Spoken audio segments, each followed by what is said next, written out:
Rebonjour. Oui, je ne vais pas toujours me répéter, j'ai regardé mon montre, je sais que c'est bonjour. Donc, nous sommes maintenant à ma deuxième vidéo, et la première s'appelait Ma vie multidimensionnelle. Bien. Et effectivement, les vidéos, je pense que je vais en faire plusieurs, jusqu'à ce que je sois plus là. En principe, et puis encore, je ne sais pas si ce truc-là va toujours me tenir à cœur. Alors, j'aimerais juste préciser quelque chose. C'est que le temps évolue, il y a des choses qui changent. Et quand j'étais enfant chanteur, on m'avait donné un surnom, le Petit Prince. Oui, d'accord. Après, j'ai grandi, j'ai repris un peu mon nom officiel, Pascal Krug, et puis après, je suis resté Pascal Krug, tout ce qu'il y a de plus anonymement. Mais maintenant, je me suis dit que ce serait peut-être judicieux de prendre un autre pseudonyme. Alors, il s'agit de relever, rappeler que j'ai bien dit que je soulèverai des questions, la réalité, réelle, et puis imaginaire et spirituelle. C'est-à-dire que je vais expliquer toutes ces choses. Mais je parle et je parle encore plus. Et d'ailleurs, j'ai la réputation, si vous connaissiez mes connaissances, tout ça, eh ben, j'ai vraiment une réputation d'un gars qui coupe la parole aux autres, qui parle tout le temps, et parfois on me dit, dis donc, on peut en placer une ou bien quoi. Alors, je suis bon, ben c'est vite vu. Puisqu'on m'avait appelé le Petit Prince, ben je vais garder un le. Alors j'ai pensé à quelque chose qui cube tout à fait, c'est tout simplement le bavard. Voilà. Alors c'est comme ça, si bien que comme je continue de vouloir dire, alors comment j'ai dit cette histoire déjà, j'ai peu de mémoire. Euh, Ma vie multidimensionnelle, oui, d'accord. Alors je mettrai la vie multidimensionnelle du bavard. C'est ce que j'écrirai. Est-ce que je vais garder ça? J'en sais rien, mais bon, si vous mettez des commentaires, vous pouvez toujours dire si vous trouvez ça assez approprié. Ok. Maintenant, puisque la dernière fois, j'ai parlé de réel et aussi de spirituel, je pense que maintenant, c'est une bonne chose de faire une petite place à l'imaginaire.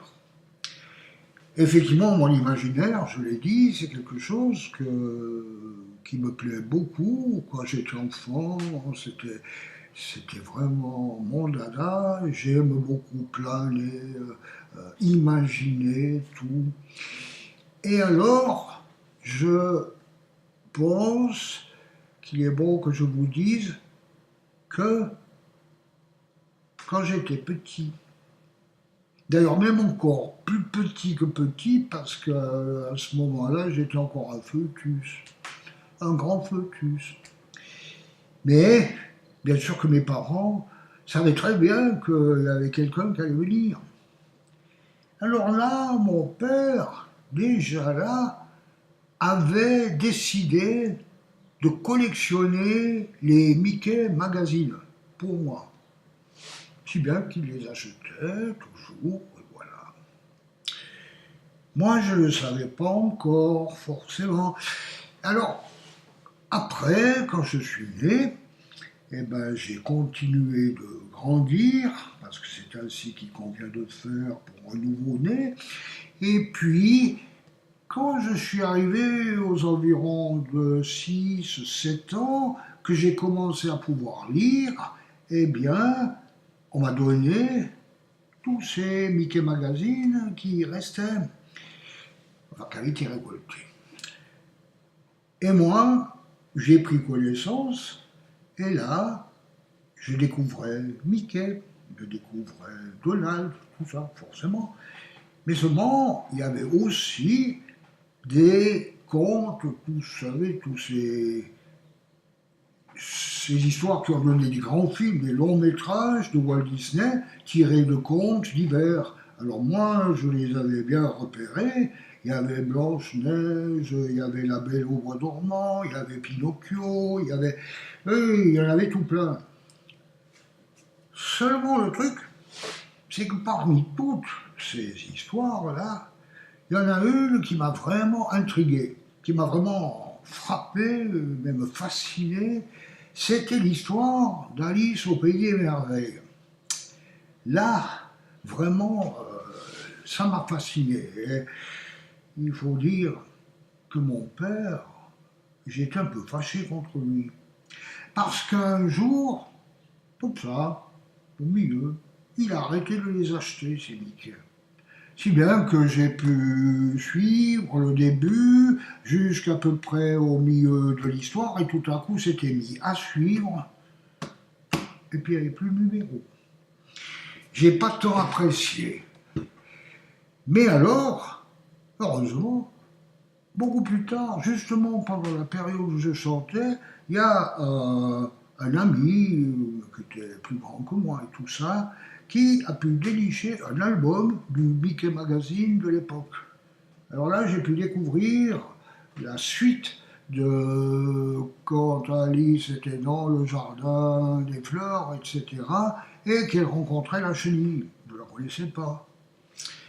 Mais il faut dire aussi que quand le film est sorti, qu'on pouvait le regarder à la... Enfin non, il n'était pas sorti parce qu'il est sorti en 1951, mais au moment... Ouais, il passait pas tout le temps, alors à un moment, ils l'ont fait passer. Alors là, moi j'ai ramoulé à toute vitesse et j'ai regardé ce film, et bien sûr j'étais emballé comme tout.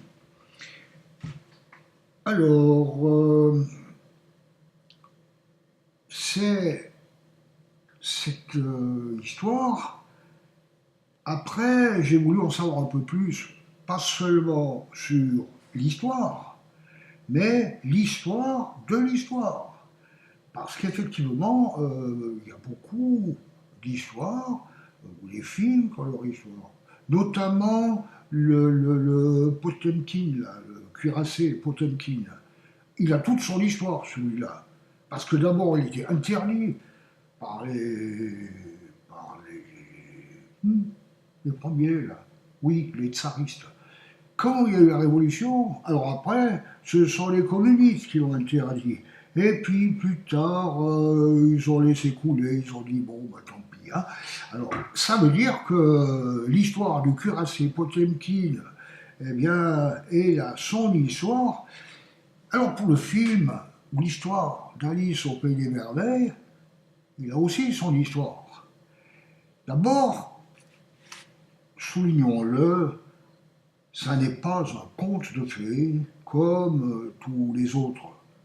Il a son histoire et Lewis Carroll, son auteur, c'était un mathématicien, logicien, et qui, tout dans ses écrits, était tourné d'une certaine manière et tout. Et alors, il avait un point commun avec moi, c'était un fada du nonsense, de cet humour nonsensique qu'il manipulait avec agilité. Eh bien, ça signifie que l'original d'Alice au Pays des Merveilles, c'est très très subtil. Vous y avez des trucs complètement dingues, c'est tout ça. Sans compter en plus que ce que nous avons dans le film de Walt Disney en 1951, c'est vraiment tout ce qu'il y a de plus incomplet. Vous avez beaucoup plus de personnages. Il faut déjà savoir que Lewis Carroll a écrit 2 livres à 6 ans d'intervalle, je ne me souviens plus l'année, mais d'abord, il a écrit Les aventures d'Alice au Pays des Merveilles, et ensuite il a écrit Alice à travers le miroir. Et c'est là que Walt Disney a un peu pris les choses dans les deux histoires, et ainsi il a pu en faire une, mais alors oui, mon écran s'est de nouveau éteint, j'aurais pas pensé que ce soit si vite, mais je continue de vous parler dans le vide, et puis je continuerai la fois suivante, mais la fois suivante, vous la verrez que plus tard, parce que je ne vais pas la passer tout de suite un jour plus tard. Ouais, bref. C'est dommage quand même que ce soit tellement limité le temps. Alors voilà, je suis obligé de vous laisser jusqu'à la prochaine fois. Et puis, comme ça, j'essayerai toujours d'improviser. Voilà. Alors, bye bye.